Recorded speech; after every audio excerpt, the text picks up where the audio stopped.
I captured video footage of the murderers disposing of a body, but they discovered me. Forced to flee for my life, I had to climb a vertical cliff face with 3 killers right below me. To survive, I could only bite through my climbing pack and extract the thin wire inside. I straightened the wire with force and bent one end into a hook.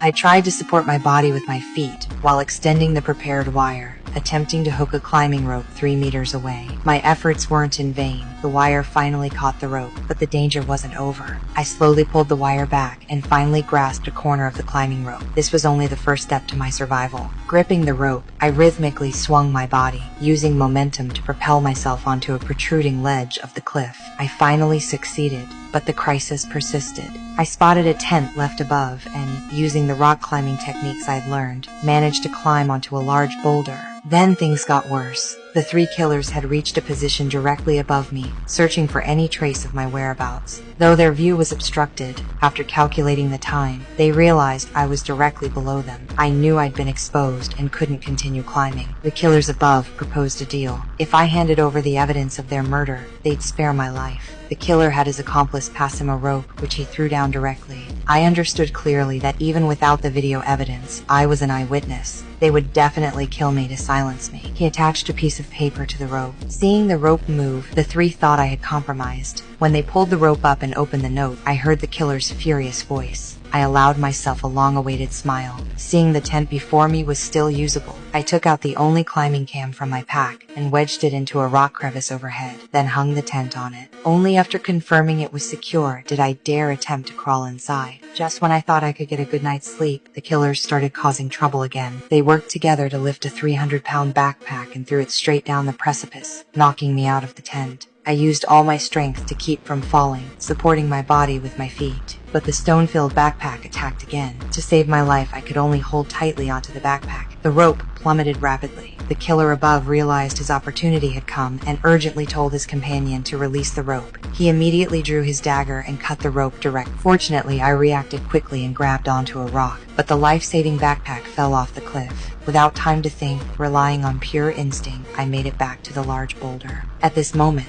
I finally understood what it felt like to have 1 foot over the edge of hell. The killers above had run out of options, but from their expressions, I could tell another attack would come. Sure enough, in the middle of the night, while I was considering how to save myself, a dagger suddenly pierced through the tent. I panicked in terror and was stabbed in the thigh. As the tent was destroyed, the killer appeared before me, grabbed my hair, yanked her out of the tent, and in the next second was about to push her off the cliff.